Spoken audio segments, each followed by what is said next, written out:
The deep dive starts now. Today, we're looking at it's a global crisis. Violence against children. It really is. I mean, if you look at the UN's goals, Goal 16 is all about ending this. The global estimate is that up to 1 billion children a year face some kind of harm. 1 billion. It's an almost unimaginable number. But our mission today is to really zoom in on one country, Thailand. Exactly. We're doing a deep dive into this huge survey from the Thailand Institute of Justice, the TIJ. It ran from 2017 to 2019, and they spoke to nearly 9,500 people. And it wasn't just any random sample. I think this is key. They talked to 4 really specific, vulnerable groups. Right. Youth in detention, youth in rehab centers, general students, and then also a group of young adults looking back on their childhoods. So you get this incredibly detailed, multi-layered picture of what's really happening. And you have to understand the context. Yeah. In Thai society, there's this old proverb, love the cow, tie it up, love the child, hit them. So physical punishment is seen as normal, as discipline. It's often normalized, yeah. So that makes the line between what we call discipline and what is actually violence incredibly blurry.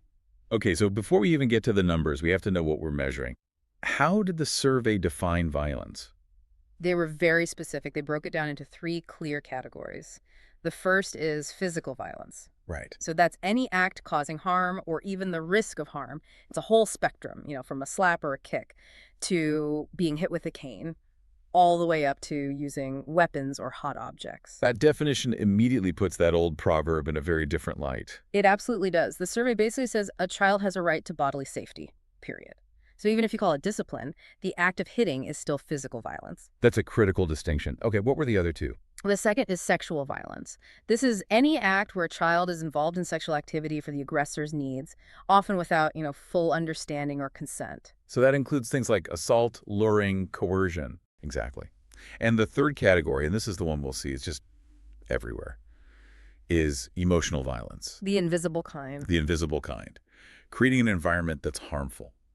So constant screaming, calling a child names, belittling them, publicly shaming them, or even destroying something they love, it's an attack on their self-worth. Okay, now that we have those definitions, let's get into the data.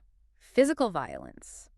When you look at the overall rate, it's bleak, isn't it? It is. Overall, 58.4% of the youth they surveyed said they had experienced physical violence. More than half. More than half. Yeah. But look at where it's highest. For youth in the training and rehabilitation centers, the rate was 73.5%. That's a huge number. It feels like it flips the whole narrative. These aren't just bad kids. No. They are disproportionately kids who were victims of serious abuse first. It's trauma leading to behavioral problems. But even for kids in regular schools, the rate was over 50%. So it's a problem across the board. What are the most common acts? I mean, how are they being hurt?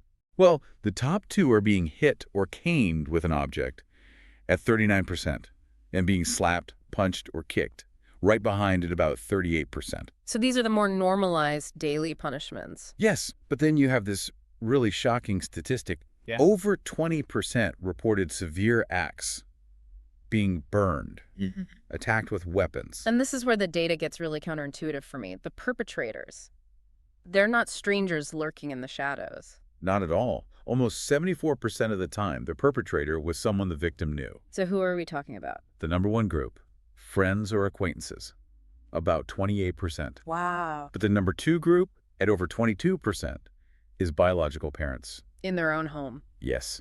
The number 1 location for physical violence was the victim's own residence, nearly 40% of the time, the place that's meant to be a sanctuary. That's a devastating breach of trust. It is, and the report makes a great point. The physical wounds might be minor bruises, scratches, but the scars of the mind, the emotional trauma that lasts. Okay, so if physical violence is sort of hiding in plain sight, sexual violence is often hidden by shame. I imagine getting data on this was difficult. Extremely. They fully acknowledge that this is probably underreported. The number they have is 7.8% of youth, about 400 people. So we have to see that as a baseline, a minimum. Absolutely. For those who did report, the most common act, by far, was indecent assault. Fondling, inappropriate touching. That was over half of the cases. And the aggressors.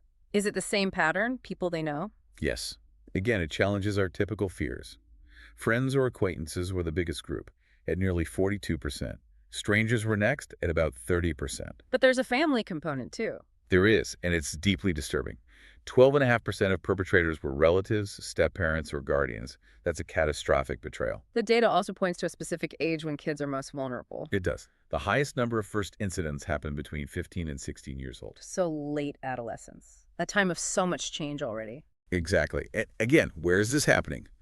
Over 50% of the time in the victim's own residence. Home is, again, the most dangerous place. And we should be clear, while girls reported higher rates, about 11%, the rate for boys was still over 6%. Yes, it's a significant risk for everyone. This isn't just a gendered issue. It's about power dynamics. Okay, now we have to get to the finding that, honestly, it should stop everyone in their tracks.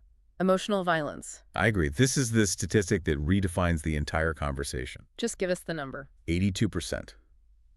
82% of all youth surveyed had experienced emotional violence. 4 out of every 5 young people. 4 out of 5. It's not an outlier. For many Thai youth, it is the standard environment they grew up in. And the connection to later problems is chilling. For the youth in the training centers, the rate was 95%. 95.4, yeah. Yeah. It's an almost perfect correlation. Chronic emotional abuse seems to be a direct pipeline into the justice system. So what does this abuse actually look like day to day? The top behavior wasn't some complex psychological game. It was just being screamed at, yelled at, called derogatory names. That was 30%. Just constant hostility. Constant hostility. The other big ones were being publicly shamed or being compared to others, being called stupid or worthless, or just being ignored, told you're unloved. It's a systematic erosion of a child's sense of self. And who's doing this? The primary group here is friends and acquaintances. Over 53%. This is really the raw data on what we call bullying. But parents are still a big part of it. The second biggest part, 15%. This goes right back to that criticism builds character idea we talked about. And what's the immediate result? How do the kids who experience this react? The most common response they reported was irritation, anger, and rage, 45%. And this is so important. Society sees the anger, the acting out, but it misses the source, which is this deep emotional injury. And it doesn't just go outward, it turns inward too. Yes, this is the really destructive part. The study found that this type of violence led some kids to self-harm. 2.7% physically harmed themselves. 2.4% thought about suicide. And over 1% actually attempted it. The invisible scars literally become visible ones. That's a clear pathway. It is. From being told you're worthless to believing it and then acting on it. Which brings us to the last part of this, the long shadow these experiences cast, which we can see in the adult data. Exactly. The adults aged 18 to 29, they confirmed everything. They recalled that about 65% had experienced emotional violence and over 52% physical violence before they were 18. This stuff doesn't just go away. And their data shows how early it starts. Almost 40% of first incidents of physical violence happen before age 10. It's ingrained. It's that early parental corporal punishment. But the crucial link we need to see is between being a victim and, well, developing high-risk behaviors. You mean like a cycle of violence? A clear cycle. Kids who'd experienced physical violence reported higher rates of breaking school rules and, importantly, much higher rates of drinking alcohol. And for those kids who are already in the system, in probation or training centers? The most common conviction for them, if they were victims of violence, was for drug-related crimes. It hovers right around 50 to 53%, no matter which type of violence they suffered. So the trauma leads to self-medication? It seems to.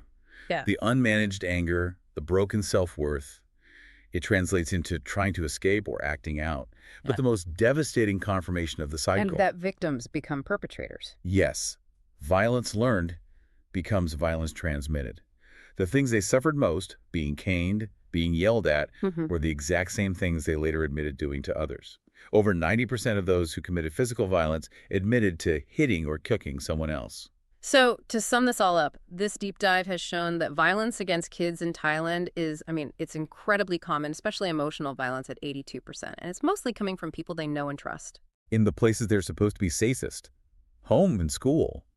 And it's that emotional abuse, the kind that's easiest to dismiss, that's really the foundation for all these future problems, the anger, the self-destruction, the crime. The report is so clear. The cost of this cycle socially and economically is just immense. And it's evolving. The survey even pointed to cyberbullying, online abuse, as this new borderless frontier for emotional violence that we're only just starting to understand. Right. So, given everything we've seen, especially how emotional abuse is the bedrock for so much future suffering, we want to leave you with this final thought. What active daily steps can you take to model positive emotional language and interrupt these cycles of learned hostility, especially when it means having uncomfortable conversations about discipline or what's happening online? Because the data shows us the health of an entire society really is rooted in the emotional well-being we give to the next generation.